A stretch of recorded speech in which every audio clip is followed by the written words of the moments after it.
nong yalam kaliang persya bat Badei MDC kamaliam constituency ba Roni willing do akasngi baar la Kynnoh pat ong ba kajing Slem ban Khang Khhyrdep ki Khhyrdop lum Khajna ki ba Beai de na kadau jang ke isi Barim pada alam da ke UDP ne ke UDP led executive committee pa KHDC ulaya thu bah kaban kong ya kene de ban thu da ki pai ba buan balang na ba kine ki Khhyrdop lum Khajna iklami hakapor jang kene ke isi ke ba menta Henry kilami hakapor ke isi ke bala lekno menta pat ba ya kene ke jing lawan ra da kene ke isi ba menta hapok ke jing alam UCM uba penyai sing sim kan seshim ki sing jam ki badan kam bala dalap ba kilong ki ba Beai de ban pha Khang Khhyrdep no haba kali halo ke jing pen Slem ban sim kam bat ban pentrei kam ya ki jing patha ke sarkar jila bat Khang Khhyrdep no ki Khhyrdop lum Khajna Beai baling do la ong ba kene ke isi kadang trei kam menta dah hakilai benai bat kini ki Khhyrdop kilami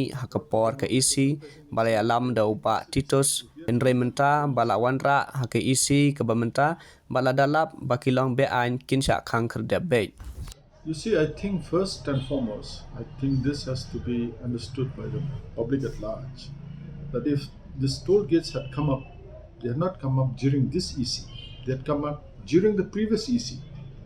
So now that issue has been raised, and I think the present EC, led by Penyai Singh Sen, they will take necessary steps to ensure that if they are illegal, then they should be closed down. But what would you say to the delay? Because it's not like now that the government is giving the notification. They have been giving for a long time all this while.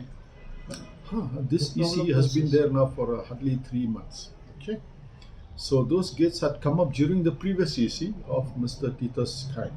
Okay, so now that it's come, been brought to the notice of the present EC, they will take necessary steps. If they are illegal, they will be shut down.